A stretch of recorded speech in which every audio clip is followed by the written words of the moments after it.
Okay, so all right, it has started recording. Welcome back to our differential equations class. And today is lecture 6. And today we are going to start. So what did we do in the last class? We did this very famous result, Picard's theorem. I hope mostly you followed. We did not give a rigorous proof. I'm going to share. I'm going to share. So we started, we didn't, I said we will not have a rigorous proof, but I did give an indication of the proof. If you want to discuss a bit more, we can do it in the discussion session, but I'll recall in my first 2 or 3 slides will be from last class. And I will also state the theorem a little bit more differently today. And then we will go to, so up to now we were on first order equations, and then we will start second order equations today. Okay, so you know first order, now we will do second order, but second order we will do only under the assumption that the equation is linear. Beyond that will be too difficult for us. So under the assumption that it is linear, then the next few classes we will discuss second order linear equations, various methods to solve those, and towards the end of the course we will generalize whatever we did for 2 to any n. And if you understand second order perfectly, you have understood the course, because generalizing from 2 to 1000 or 1 million is easy. Okay, there's no further difficulty. So please pay attention. Let me start sharing the slides. Share screen, share the window. One of you could confirm that you can see the Yes, slides. Yes, yes, sir. sir. Yes, sir. Yes, Excellent. sir, it's visible. Excellent. So let's start. Okay. So today's keyword is second order. Second order linear actually. And we will have what is called second order linear in standard form. And we will discuss all that. But let me recall Picard again and then we will continue. So recalling verbal over, now recalling on the slides. So we did existence and uniqueness theorem in the last few classes. How many existence and uniqueness theorem you saw in last 2 or 3 classes together? Somebody can tell me very quickly. How many did you see? Two. Somebody said 2. 2 is the my answer also. We did first order linear standard form. We had an existence uniqueness theorem, and that we actually proved. And then we had Picard's theorem, which is also for first order, but there's no linearity assumption. It is first order general, and we proved existence uniqueness. The precise theorem we stated, we needed many hypotheses. Okay, so these were for IVPs involving first order ODEs. If the ODE was linear in standard form, then we had, those coefficients Px and Gx, and we wanted them to be continuous, and the continuity was important, and containing the constraint point. Constraint point meaning initial value, right? Y at x naught is y naught. So x naught comma y naught is a constraint point. That guarantees existence and uniqueness on that interval. The interval on which you had continuity of the coefficients, on that interval you got existence and uniqueness. In fact, we proved this. We actually gave a proof. This was, you had the integrating factor e power integral pdx, and then, we got it exact, and then we could solve it. Proof was quite easy. What we did not quite prove, but I gave an indication, I gave a hand waving proof, so to say. This was Picard's theorem. It is a case of first order nonlinear ODE. I mean, linear or nonlinear, it could be nonlinear. Okay, so the key point here is Picard iteration. Iteration, whatever is the correct pronunciation. Picard iteration. So, what was the main point? The differential equation we converted to, can you tell me the word? Integral equation. Integral equation. And that integral equation we solve by Picard iteration. Okay. We said that solving the differential equation is equivalent to solving the integral equation. And to solve the integral equation, we use Picard iteration. The key observation was that if iterates repeated, we already solved it. But iterates need not repeat. And we are forcing repetition by taking the limit. This is the hand waving argument. Okay. And if you want a little bit more details, again, verbally, we can do that in the interactive session. Okay. Or, I can point to sources on the web like Wikipedia or somewhere and can show you the proof. Okay. So the key point is Picard iteration, and we assumed continuity of two things, f of x comma y and del f by del y. So both these are functions of two variables, and we wanted continuity on a rectangle containing the constraint point. In the theorem that I stated, the constraint point was the origin, 0, 0, but that's a without loss of generality statement. The constraint point could have been any x naught, y naught. I translated the axis and stated it for 0, 0, but you can state it for any point. And this guarantees the existence and on some subinterval of the length of the rectangle. You remember you had minus a to a and minus b to b. Minus a to a is what I am calling length of the rectangle, and you got existence and uniqueness on minus h to h, where h is less than a. Okay, and guarantees uniqueness on perhaps a further subinterval. Okay, so what might happen is you you you got existence and uniqueness on minus h to h, but uniqueness may be on a slightly bigger thing also, possibly. So you are, but what the theorem guarantees is on a subinterval. Then you have to do your own analysis whether it extends uniquely or not to a little bit bigger place. Okay, and we did an example y power 1 by 3 in general in order to show that existence and uniqueness may fail. Then we did an example y prime equal to y square to show that existence and uniqueness is there. In fact, you got minus infinity to 1, right? You y prime equal to y square when you solved. I think it's coming back in the slides again with y0 equal to 1. If I remember correctly, I think you got yx equal to 1 by 1 minus x, and that was well defined throughout minus infinity to 1.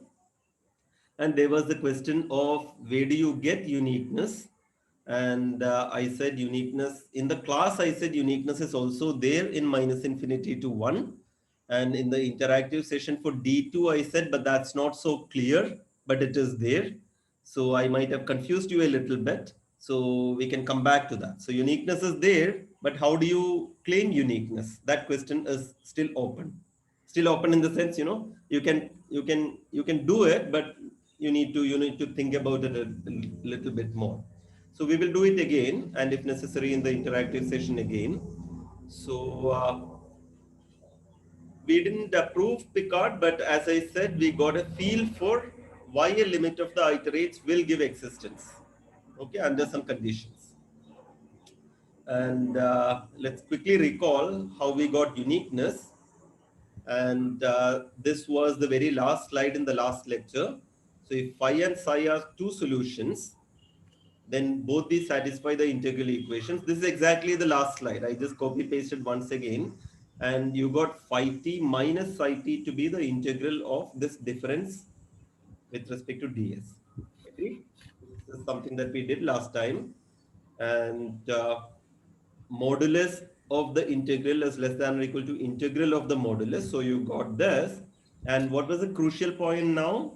What is the word that I verbally said last time? You remember name of a mathematician? Does an inequality come in? What was the word? Lipschitz. Lipschitz. Distinguisher. Lipschitz. Lipschitz, maybe? Lipschitz. Okay, it's coming. In the very next line, I have typed that. So there is a constant k such that you have this inequality. This played a crucial role. And this plays a crucial role in proving the existence also.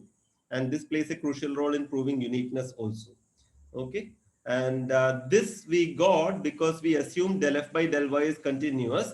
And how do you finish the proof? What were those two theorems that you had to use? That comes in the bracket next. MVT and EVT. MVT, mean value theorem, and EVT, extreme value theorem. From that you get this. But the point that I want to say is, so that's the next line. The point that I want to say is, it is not this condition that is important for us.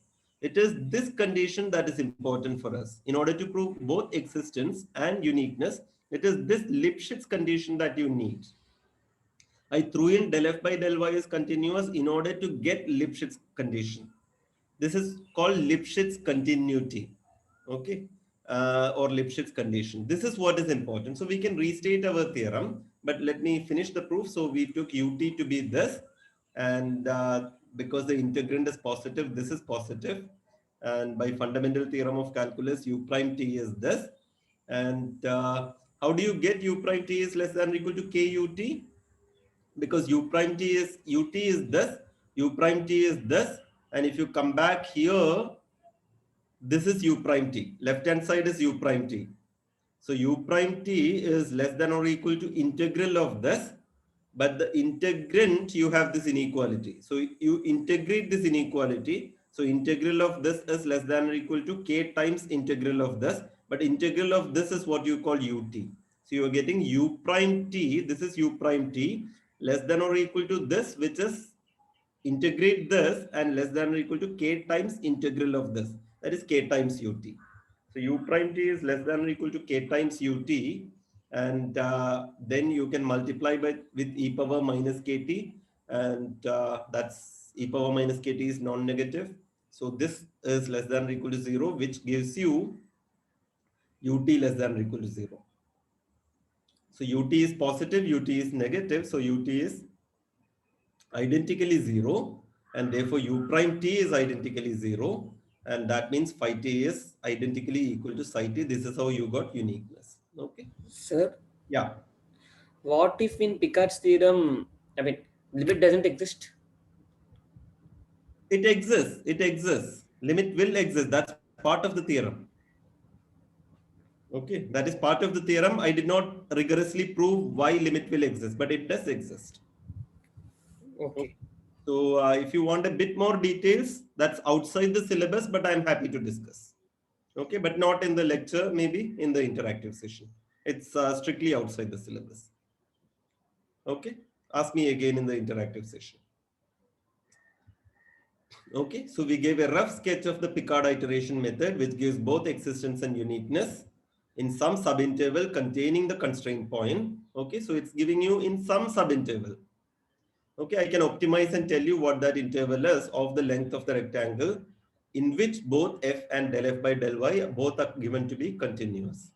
So in the proof we saw that it's not really the continuity of this that matters, but what is the thing that matters? It is the Lipschitz continuity. Okay, it is this that matters, not this. I put in this because this is easy to check, but sometimes this may not be true, but this may still be true. So it is this that matters, and this k is a constant which does not depend on x. So this is what is called Lipschitz continuity in y coordinate. This is what matters, and so this is the word Lipschitz. Okay, Lipschitz continuous in y. The optimal k which does the job is called the Lipschitz constant. Okay. So if one k works, then any bigger k works. So you go for the smallest such k which works. That is called the Lipschitz constant for that function.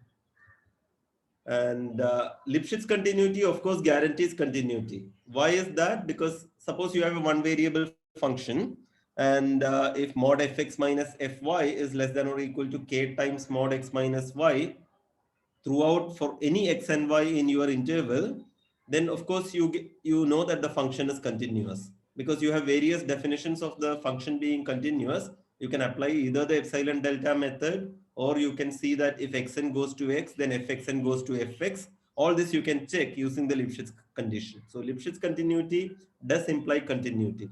In fact, it implies a stronger form of continuity. I don't know whether you have seen this, what is called uniform continuity. Lipschitz is stronger than uniform continuity. So I'm not sure whether you know this word. Have you done uniform continuity in calculus? There was mention of uniform continuity. If you don't know, it doesn't matter. Lipschitz is stronger. And so uniform continuity means, so in your epsilon delta definition, given epsilon, you choose a delta such that something is satisfied. And that delta could depend, the delta will depend on epsilon. The delta will also depend on the point at which you are checking continuity. usual continuity. So continuity at x naught means the delta depends on epsilon and moreover on x naught. So it is said to be uniformly continuous if delta can be chosen on that interval independent of the point. So it's a stronger form of continuity.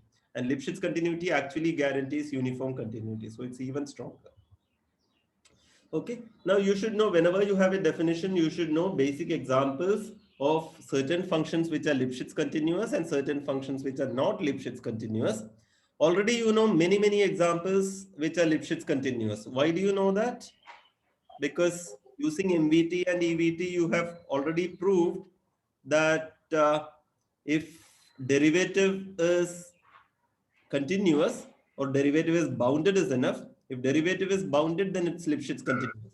So this is the exercise that I asked you to check and verbally we had discussed in the last class. So whenever you have boundedness of the derivative on your interval, they will all give Lipschitz continuous functions. So you should check whether you should check for functions which are Lipschitz but not differentiable, etc. Okay, in order to show that Lipschitz need not be differentiable.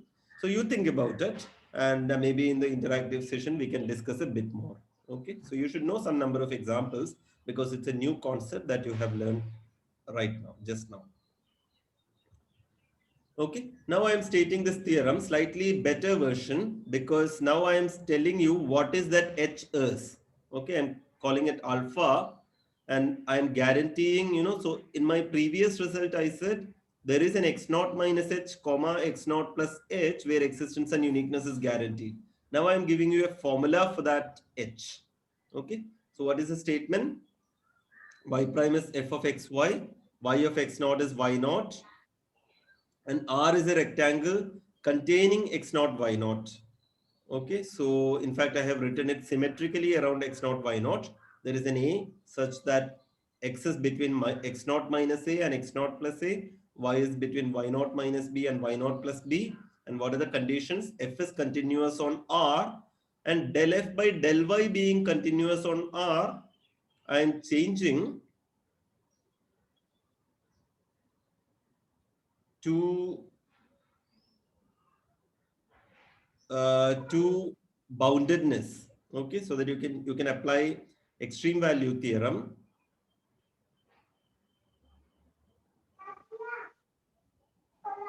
Okay. You know, so what I had in mind. So if you had put less than or equal to here, if you had put less than or equal, please mute yourself. You can unmute. Okay, I have muted everybody.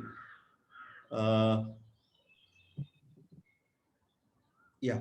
So I'm stating this boundedness here because here I put, you know, here I did not close it. If I had closed it, then I don't need to say this by extreme value theorem. Otherwise, you assume it is bounded also. Then the crucial point is, yeah, then you know that there exists a solution in this interval where you can even specify this, and moreover, you have uniqueness also with the same interval if you have Lipschitz condition in Y. Okay, so assume Lipschitz also here. You have both existence and uniqueness under Lipschitz in Y, and the theorem gives you this border, this length. So what A, B, and M, all these things are given, right? A is the half the length, B is half the width of your rectangle, M is the supremum of your function, and then you have to take A and B by M, you take the minimum, and the theorem guarantees you existence and uniqueness in this interval. Okay, so we will skip the proof, but keep in mind, this is not, see, it does not say that only here in this alpha existence and uniqueness is there. Existence and uniqueness could be there in a bigger region. This theorem is telling you this much. Okay, you could have it in a bigger region, no problem. So remark, Lipschitz constant doesn't come up in the final statement. The way I have stated here, the Lipschitz constant K, right? You have this K that is not coming in the statement. You need Lipschitz condition but that constant is not there. Only A, B, and M are there in this formulation. And a rigorous proof we cannot do. And this is a good time to advertise my department. If you are interested in these kind of things, take a minor in mathematics. Okay. So we have done this example, and I will ask you to check what is alpha. Okay, so alpha is A comma B by M, minimum of that. So you take, so so you have y square, that is the f, and you can take A and B so that y square is continuous and y square is Lipschitz. So you need to check when is y square Lipschitz. So you can take a rectangle containing 0, 1. Okay, so this is the exercise that you should do in order to understand this theorem correctly. So your constraint point is 0, 1, 0, 1.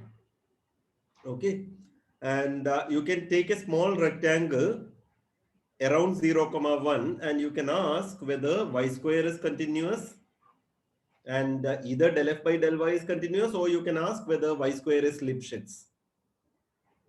You can take a bigger rectangle and you can ask the same question. Okay, so A and B, if you increase, you will get a better alpha, no? Because alpha is minimum of A comma B by M.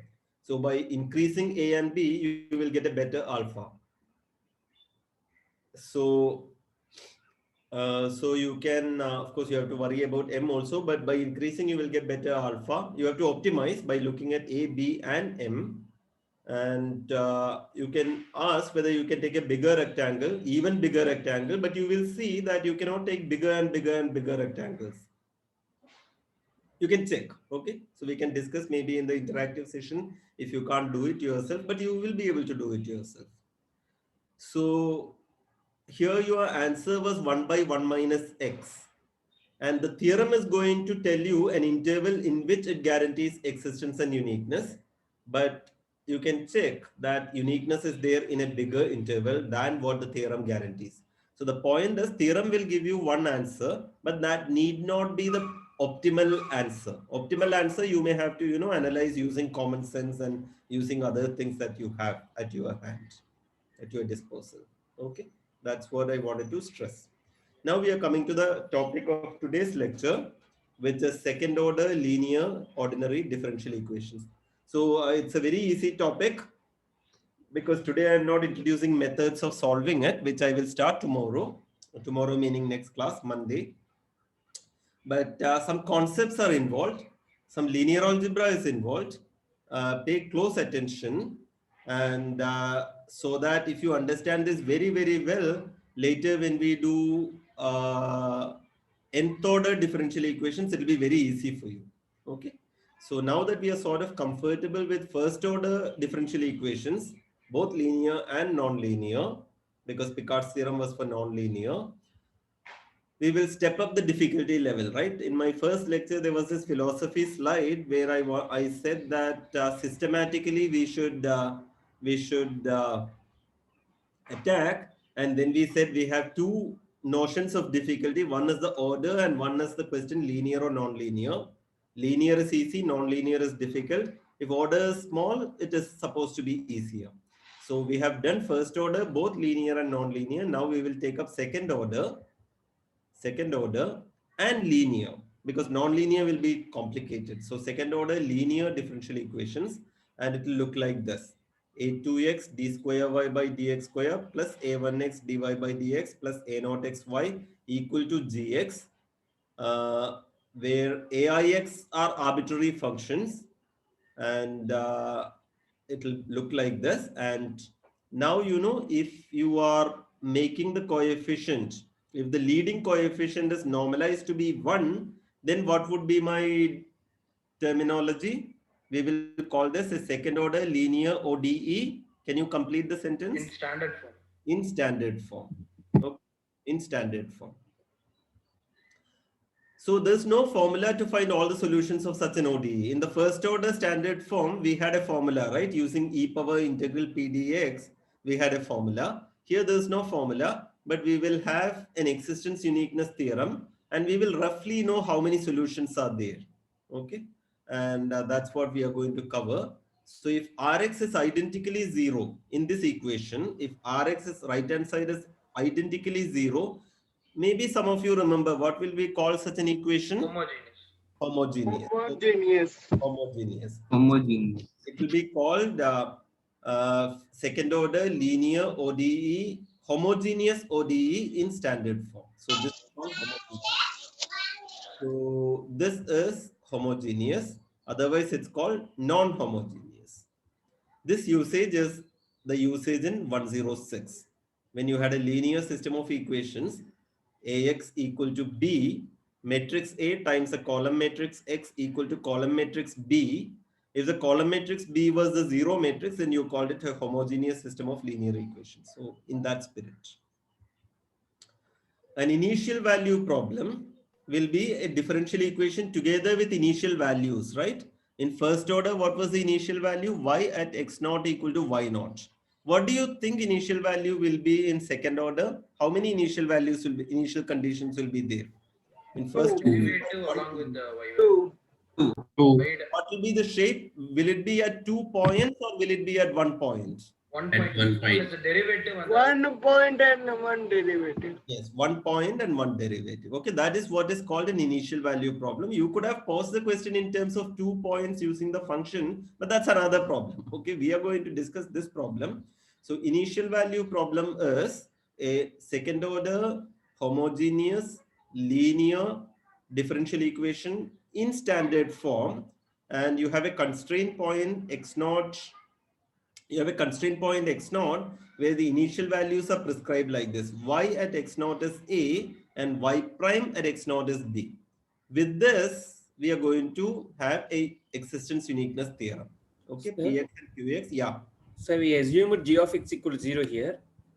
Yes. Okay. Okay, because we can solve gx not equal to 0 also, but I'm going to state the theorem for this so that that will follow easily.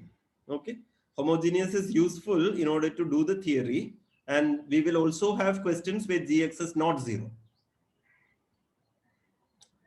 Okay, so you can have an initial value problem, non-homogeneous also. There can be a gx non-zero again with this kind of a condition. That also will come. Okay, we are going to soon assume that px and qx are continuous on an interval I containing the constraint point x naught. You don't have to assume it, but you're going to assume it so that only then you have good theorems. Let's introduce these notations. Ci consists of continuous functions on I, real valued. C1 is a subset of Ci, where f is assumed to be continuous throughout. Not just that, f is differentiable. Not just that, the derivative is also continuous. And C2i is a subset of C1i. Function is continuous. It is differentiable. Derivative is continuous. Derivative is also differentiable, and the second derivative is also continuous. These are all vector spaces, right? You agree that Ci is a vector space. If f and g are continuous, then f plus g is continuous, and alpha times f is continuous. So it's a vector space, and this is a subspace. This is a further subspace. So these are all vector spaces with addition and scalar multiplication defined as f plus g is point-wise addition and scalar multiplication as point-wise scalar multiplication. Is there any question on this slide? This is where you should remember your linear algebra. All of you are okay? Okay, then I will go ahead. So we have these notations, and now I'm going to define a map L from C2i to Ci. What is C2i? C2i is the space of functions where f, f prime and f double prime are continuous, and Ci is the space of continuous functions. And I'm going to define this map. You have given me this second order homogeneous linear differential equation. So Px and Qx are given to me, and you are also telling me that look, Px and Qx are continuous throughout I. And I'm going to define this map L to be L of f. So you take an f here. So f belongs to C2I, and LF is f double prime plus Px f prime plus Qx f. Do you agree that this belongs to Ci? Why is the image in Ci? Can you tell me? Because f double dash and f dash, I mean, F and F Yeah, yeah, they are different. continuous, and we can't guarantee more than we can't guarantee like differentiability further or anything, because f Yeah, double dash that is anyway, only. that anyway Double we are not derivative bothered. difference That will anyway take we are out. not bothered. I just want to say it belongs to Ci. So you just have to say If that f the dash is defined, then f is continuous. you just have to say that the right hand side is continuous. So right hand side is continuous because f double prime, f prime, and f are continuous. That you know. Moreover, we are assuming px and qx are also continuous. Sir, Yeah. when we define L C2I to Ci, that means C2I means that L is having C2I condition. That means F double dash, F are continuous. We are saying. Yes. If I say C2, then why you are saying up to Ci? I mean, what is that other one? I am saying that the if you take so the meaning of this is you take f from C2i. This f is from C2i. You Mm. apply the operator L, so LF will land in Ci. That's a notation, no? That means L and L prime will be continuous. No. I'm saying that L of f is a continuous function. Ci, what is the notation Ci? Ci is just all continuous functions. Okay. There's no L prime. Only L LF is is a continuous, function. we are saying. Yeah, LF is continuous. And why is LF continuous? Because f double prime is continuous because f belongs to C2i. Therefore, f double prime, f prime and f are continuous, right? And we are assuming that px and qx are also continuous. If I say L is from C1I to Ca, No, I'm taking L from C2i to Ci because I want f double prime also to be continuous. mm. I'm defining L to be this. This is my definition. Okay, sir. Okay. So it lands in Ci. And can you tell me what I would like you to check? I would like to know whether you are able to guess me. Linear map. Linear term. Yes, L is a linear map because it is natural, right? Because left hand side is a vector space, right hand side is a vector space. So you would like to study linear maps between vector spaces, not some arbitrary maps. So is it clear that L is a linear map? What do you have Yes, to sir. check? Yes. You have to check that L of f plus g is L of f plus L of g, and L of 1000 times f is 1000 times L of f. That's what you have to check, right? Yes, sir. Given 1000 is f 10, in arbitrary C2i. scalar. Okay. So L is a linear transformation. That means L of Cf plus dg is CLF plus DLG for all CD in R and for all FG in C2i. And this is trivial check. You should check. Okay. As an aside, let me ask you. Associated to any linear, this is just recalling linear algebra. Associated to any linear transformation, you would naturally look at two important vector spaces. Can you tell me what are they called? Null space. Null and space null and space image image space. Null space and image space. Agreed. Very good. So your linear algebra is very good. Okay. What is a null space? Null space is this, right? Set of all vectors which go to 0, right? So Yes. our null space is set of all f in C2i such that L of f, this was a definition of L of f, this is 0. Agreed? This is the null space, right? And what is the associated to any vector space? What is the most important number?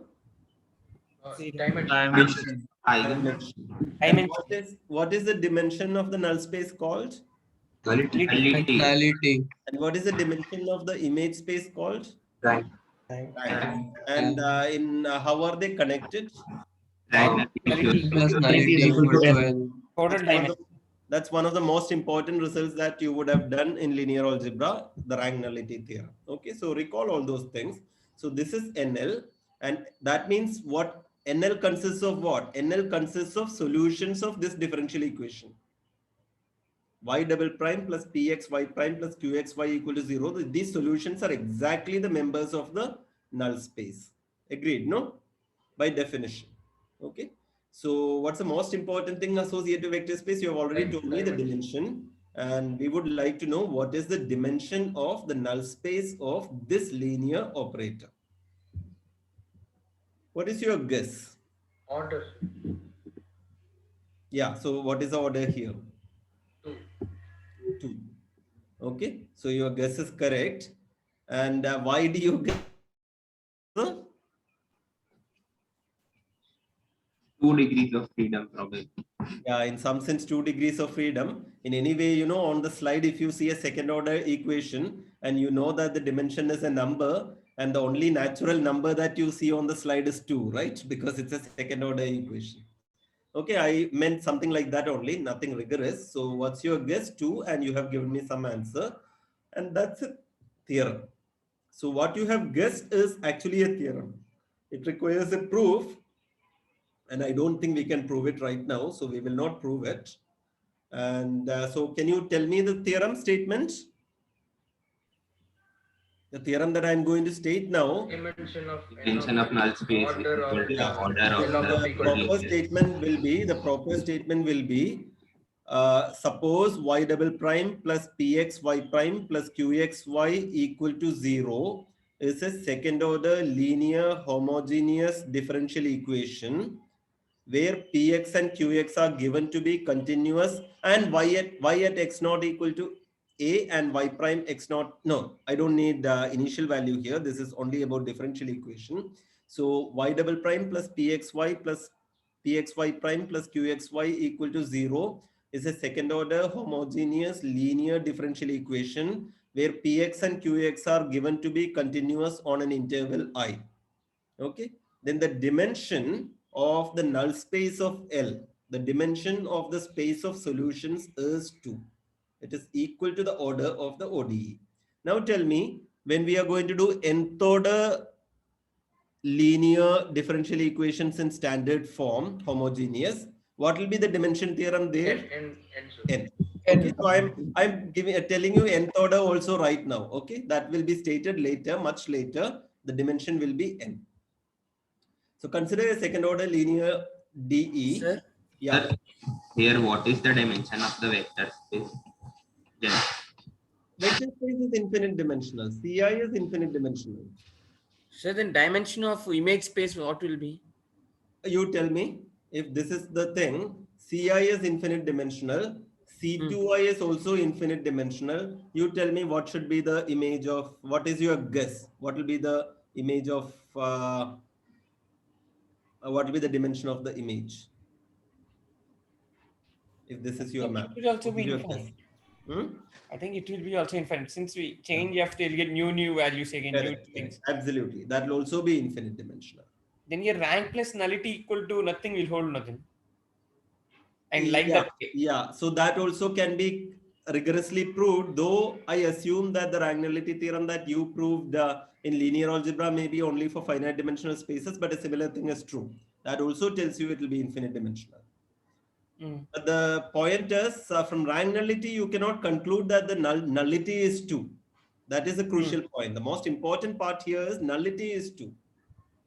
Yes, sir. Okay, that is not obvious at all. That will not follow from rank nullity theorem. Because Infinity 2 plus plus infinity is something infinity, something else plus infinity is also infinity. So nullity is 2 is the crucial point. Nullity is the order more generally. Okay. So now consider non-homogeneous. Rx need not be 0. Okay. So you consider the corresponding homogeneous equation. Given a non-homogeneous equation, you can consider the associated homogeneous equation. This is called the homogeneous equation corresponding to the given non-homogeneous equation. And suppose y1 is a solution of 1.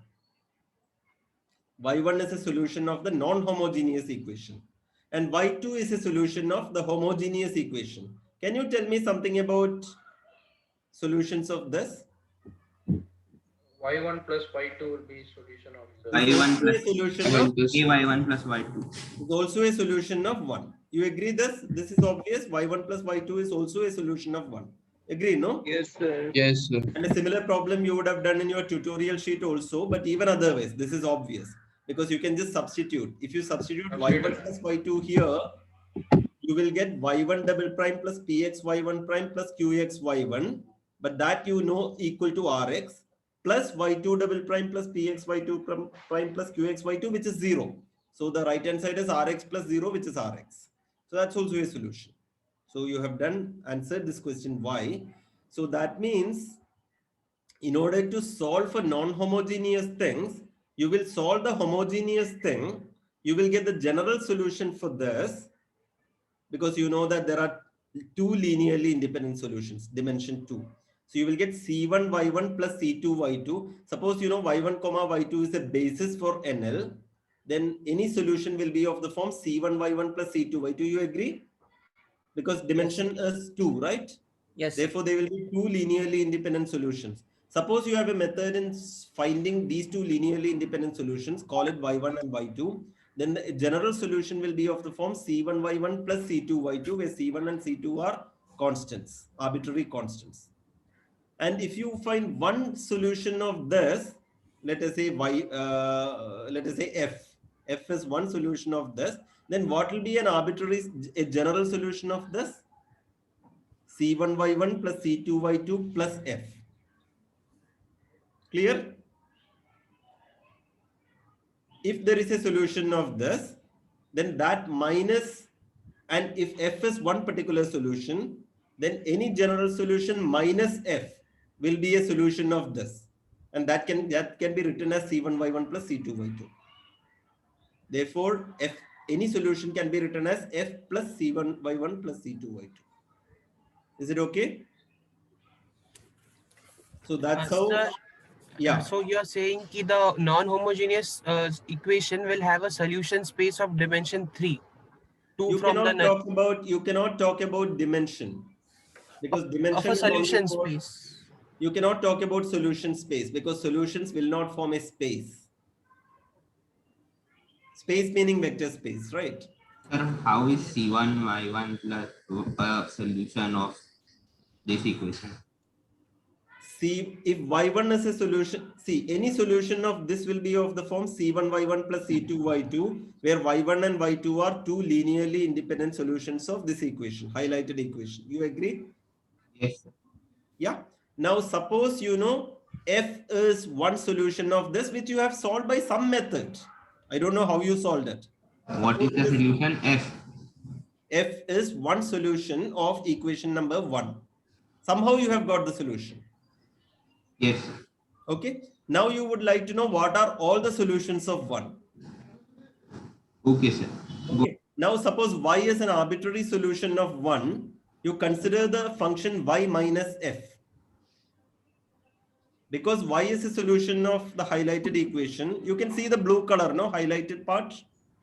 Yes, sir. If y is a solution of the highlighted equation and f is also a solution of the highlighted equation, therefore y minus f will be a solution of which equation? 2. Equation 2. But equation 2, any solution will be of the form C1 Y1 plus C2 Y2. Yes, sir. Yes, sir. Therefore, y minus f will be of the form C1 Y1 plus C2 Y2 for a choice of constants C1 and C2. Yes, sir. Therefore, y is of the form C1 Y1 plus C2 Y2 plus f. Okay, sir. Okay, but you cannot say dimension of the solution space is 3. That language is not correct, because solutions of 1 will not form a vector space.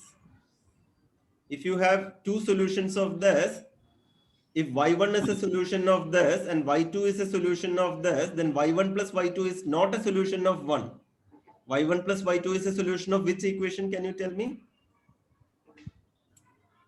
If y1 and y2 are solutions of 1, then y1 plus y2 is 2rx, correct, 2rx. Okay, so it's a solution of some other equation. So solutions of a non-homogeneous equation will not form a vector space.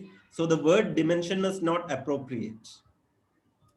Okay, so what you can say is a general solution of a non-homogeneous equation you can do if you know the general solution of the homogeneous equation and a particular solution of the non-homogeneous equation. We can discuss again. Hello, sir. Yeah. So can we associate linear map with the equation 1? Can we associate? Linear map, like we associate for the homogeneous? No, equation? no, because of this problem. See, when you add something, it's not naturally a vector space. Therefore, you know, linear maps usually you define on vector spaces. So the point is, linear algebra you will get, so differential equation if you have to solve, you take the associated homogeneous equation, then you apply your linear algebra terms there, then you come back and get a particular solution using calculus, using differential equation methods. We will see many methods in the coming classes. Okay. So recall that in the first order world, existence and uniqueness was easy to prove in the linear case. We used, we got an exact equation by multiplying by an integrating factor, and we did that. Whereas we needed a non-trivial result in the nonlinear case. This was the Picard's theorem. And though we did not rigorously prove, I gave an idea of proof verbally. Okay, and then I said beyond that is we cannot do, and maybe you should take a minor in mathematics. In the second order world, we need a non-trivial result even in the linear case. So I'm going to state a result. We will not prove it. And this is the result. So what is new here? It is an IVP. You have a second order linear homogeneous equation in standard form together with initial values. Y at x naught is A, y prime at x naught is B, where you are assuming that Px and Qx are continuous on an interval I. Okay, Px and Qx are continuous on an interval I. And continuous on an interval I. Then the theorem tells you that there is a unique solution to the IVP on the interval I. So exactly like the first order linear homogeneous differential equation standard form. Exactly that statement is true. Only difference is that statement was easy to prove. This statement is not so easy to prove, and we will not prove right now. Okay, we will not be able to prove it now. So, but the statement is absolutely parallel to that, right? Wherever Px and Qx are continuous, there you have existence and uniqueness. There exists a solution, and there exists only one solution. There is a unique solution. So you just check where you have continuity of both the coefficients. Exactly there you have existence and uniqueness. So once again, we will omit the proof for now, and I don't remember whether we will be able to come back and prove. Maybe not. Maybe, again, a hand waving proof will come, but right now we will omit it. Okay, so this is the last slide for today, and next class is on Monday. But for D1, we have an interactive session in the afternoon. D2 students also are welcome to this interactive session if you are free. So I don't care who all will come. Okay. So let me stop sharing the screen. Hello, sir. Yeah. Are we going to apply a similar approach how we did for finding the general solutions for Ax equal to B in linear algebra? Once again, can you repeat the question? Sir, in linear algebra, for finding the general solution for Ax equal to B, we did the same thing. We got some particular solution for Ax equal to B and basis solutions of Ax equal to 0. Correct. Similar in spirit. That's exactly what I was saying. If you get independent solutions for the homogeneous equation y1 and y2, then an arbitrary solution for the homogeneous equation will be of the form c1y1 plus c2y2. And if you have a particular solution for the non-homogeneous equation, call it f, then an arbitrary solution of the non-homogeneous equation will be f plus c1y1 plus c2y2. Exactly parallel to that. Anyway, let me stop recording. I'll stop recording and we can discuss.